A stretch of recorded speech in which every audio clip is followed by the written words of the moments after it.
ಶುಭೋದಯ, ನಮಸ್ಕಾರ, welcome to YoYo Kannada. ಬನ್ನೀಗ ನೋಡೋಣ ಕರುನಾಡಿನ ಪ್ರಮುಖ 5 ಬ್ರೇಕಿಂಗ್ ನ್ಯೂಸ್ಗಳು. No change in my stand. ನಾನು ಯಾವಾಗಲೂ ಸಿದ್ದರಾಮಯ್ಯ ಪರವೇ. ಡಿಕೆ ಶಿವಕುಮಾರ್ ಏನೇ ಪ್ರಯತ್ನ ಮಾಡಿದ್ರು ನನ್ನ ಸ್ಟ್ಯಾಂಡ್ ಬದಲಾಗಲ್ಲ. ಹಿಂದೆ ನೀಡಿದ್ದ ಹೇಳಿಕೆಗಳಿಗೂ ಈಗಲೂ ನಾನು ಬದ್ಧ ಎಂದು ಮಾಜಿ ಸಚಿವ ಕೆಎನ್ ರಾಜಣ್ಣ ತಿಳಿಸಿದ್ದಾರೆ. ಡಿಸಿಎಂ ಡಿಕೆಶಿ ಭೇಟಿ ವಿಚಾರಕ್ಕೆ ಬೆಂಗಳೂರಲ್ಲಿ ಮಾಧ್ಯಮಗಳೊಂದಿಗೆ ಮಾತಾಡಿದ ಅವರು, ನಾನು ಯಾವುದಕ್ಕೂ ರಾಜಿ ಆಗಲ್ಲ. ಹಿಂದೆ ಆಡಿದ ಮಾತಿಗೆ ಈಗಲೂ ಬದ್ಧ. ನಾನು ಯಾವಾಗಲೂ ಸಿದ್ದರಾಮಯ್ಯ ಪರವೇ ಎಂದು ಸ್ಪಷ್ಟಪಡಿಸಿದ್ದಾರೆ. ಡಿಕೆ ಶಿವಕುಮಾರ್ ನಿನ್ನೆ ಭೇಟಿ ಮಾಡಿದ್ದರು. ಅವರೇನು ಹುಡುಕಿಕೊಂಡು ಬಂದಿರಲಿಲ್ಲ.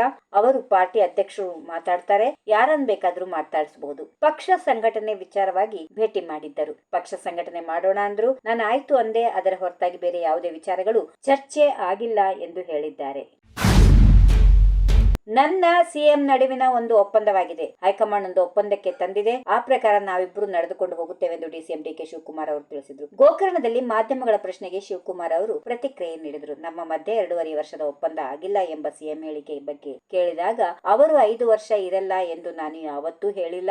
ಹೈಕಮಾಂಡ್ ಅವರ ಪರ ಇಲ್ಲ ಎಂದು ಹೇಳಿಲ್ಲ. ಹೈಕಮಾಂಡ್ ಅವರ ಪರ ಇರುವುದಕ್ಕೆ ಅವರು ರಾಜ್ಯದ ಸಿಎಂ ಆಗಿದ್ದಾರೆ ಎಂದರು. ಸಿಎಂ ಬದಲಾವಣೆ ಆಗುವುದಿಲ್ಲವೇ ಎಂದು ಕೇಳಿದಾಗ, ನೀವು ಆ ಬಗ್ಗೆ ಚರ್ಚೆ ಮಾಡುತ್ತಿದ್ದೀರಿ, ನಮ್ಮಲ್ಲಿ ಅದು ಇಲ್ಲ. ಪಕ್ಷ ಹೇಳಿದಂತೆ ನಾವು ಕೇಳುತ್ತೇವೆ ಎಂದು ಡಿಸಿಎಂ ಡಿಕೆ ಶಿವಕುಮಾರ್ ಅವರು ತಿಳಿಸಿದರು. ರಾಜ್ಯ ರಾಜಕೀಯದಲ್ಲಿ ಸಿಎಂ ಕುರ್ಚಿ ಗುದ್ದಾಟ ಜೋರಾಗಿರುವಂತೆಯೇ ಸಿದ್ದು ಅತಿ ಆಪ್ತರಾದ ಕೆಎನ್ ರಾಜಣ್ಣ ಉಪಮುಖ್ಯಮಂತ್ರಿ ಡಿಕೆ ಶಿವಕುಮಾರ್ ಅವರನ್ನ ಭೇಟಿ ಮಾಡಿರುವುದು ಸಾಕಷ್ಟು ಕುತೂಹಲವನ್ನ ಮೂಡಿಸಿದೆ. ಈ ಚರ್ಚೆ ಶುರುವಾದ ಆರಂಭದಿಂದಲೂ ಸಿದ್ದರಾಮಯ್ಯ ಅವರೇ ಮುಖ್ಯಮಂತ್ರಿಯಾಗಿ ಮುಂದುವರಿಯುತ್ತಾರೆ ಎಂದು ಬ್ಯಾಟ್ ಬೀಸುತ್ತಿರುವ ರಾಜಣ್ಣ ಇದ್ದಕ್ಕಿದ್ದಂತೆ ಡಿಕೆ ಶಿವಕುಮಾರ್ ಅವರನ್ನ ಭೇಟಿ ಮಾಡಿರುವುದು ಅಚ್ಚರಿಗೆ ಕಾರಣವಾಗಿದೆ. ಇತ್ತೀಚೆಗೆ ದಲಿತ ಸಿಎಂ ಪರ ಧ್ವನಿ ಎತ್ತಿದ್ದ ರಾಜಣ್ಣ ಗೃಹ ಸಚಿವ ಡಾಕ್ಟರ್ ಜಿ ಪರಮೇಶ್ವರ್ ಅವರು ಮುಖ್ಯಮಂತ್ರಿ ಆಗಲಿ ಎಂದು ಬಹಿರಂಗವಾಗಿ ಹೇಳಿಕೆ ನೀಡಿದ್ದಾರೆ. ಈಗ ಇದ್ದಕ್ಕಿದ್ದಂತೆ ಡಿಕೆ ಶಿವಕುಮಾರ್ ಅವರನ್ನ ಬೆಂಗಳೂರಿನ ಖಾಸಗಿ ಅತಿಥಿ ಗೃಹದಲ್ಲಿ ಭೇಟಿಯಾಗಿದ್ದು ಉಭಯ ನಾಯಕರ ನಡುವಿನ ಚರ್ಚೆ ರಾಜ್ಯ ರಾಜಕೀಯದಲ್ಲಿ ಚರ್ಚೆಗೆ ಗ್ರಾಸವಾಗಿದೆ. ಮುಖ್ಯಮಂತ್ರಿ ಸ್ಥಾನದ ಬಗ್ಗೆ ಯಾರು ತಲೆ ಕೆಡಿಸಿಕೊಳ್ಳಬೇಡಿ. ಸಿದ್ದರಾಮಯ್ಯ ಅವರೇ ಪೂರ್ಣಾವಧಿಗೆ ಇರಲಿದ್ದು, ರಾಜ್ಯದಲ್ಲಿ ಇನ್ನು 2.5 ವರ್ಷ ಅವರೇ ಸಿಎಂ ಆಗಿ ಮುಂದುವರಿಯುತ್ತಾರೆಂದು ಸಿಎಂ ಆರ್ಥಿಕ ಸಲಹೆಗಾರ ಶಾಸಕ ಬಸವರಾಜ ರಾಯರೆಡ್ಡಿ ಅವರು ಸಿದ್ದರಾಮಯ್ಯ ಅವರ ಪರ ಮತ್ತೊಮ್ಮೆ ಬ್ಯಾಟಿಂಗ್ ಮಾಡಿದ್ದಾರೆ. ಜಿಲ್ಲೆಯ ಯಲಬುರ್ಗಾ ತಾಲೂಕಿನ ಕುದುರೆಮೋತಿ ಗ್ರಾಮದಲ್ಲಿ ಕೆರೆಗೆ ಬಾಗಿನ ಅರ್ಪಿಸುವ ಕಾರ್ಯಕ್ರಮದಲ್ಲಿ ಮಾತನಾಡಿ, ಆ ಸಿಎಂ ಈ ಸಿಎಂ ಅಂತ ಯಾರು ತಲೆ ಕೆಡಿಸಿಕೊಳ್ಳಬೇಡಿ. ಡಿಸಿಎಂ ಡಿಕೆ ಶಿವಕುಮಾರ್ ಅವರೇ ಹೇಳಿದಂತೆ ಸಿದ್ದರಾಮಯ್ಯ ಅವರು ಪೂರ್ಣಾವಧಿಯ ಸಿಎಂ ಆಗಿದ್ದು, ಅವರೇ ಆ ಸ್ಥಾನದಲ್ಲಿ ಇರುತ್ತಾರೆ ಎಂದು ಹೇಳುವ ಮೂಲಕ ಅಧಿಕಾರ ಹಸ್ತಾಂತರ ಕುರಿತು ಸ್ಪಷ್ಟನೆ ನೀಡಿದರು.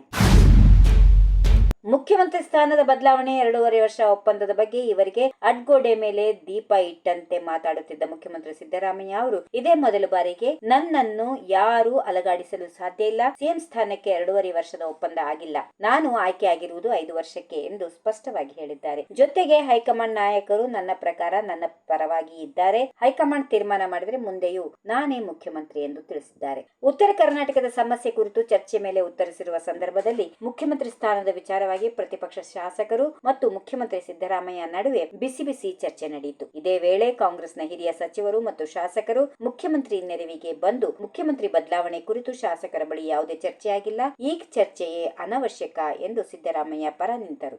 If you like this video, ಬೇಗ ಲೈಕ್ ಮಾಡಿ, ಕಾಮೆಂಟ್ ಮಾಡಿ, ಶೇರ್ ಮಾಡಿ ಹಾಗೂ ಯೋಯೋ ಟಿವಿ ಕನ್ನಡವನ್ನು ಸಬ್ಸ್ಕ್ರೈಬ್ ಮಾಡಿ.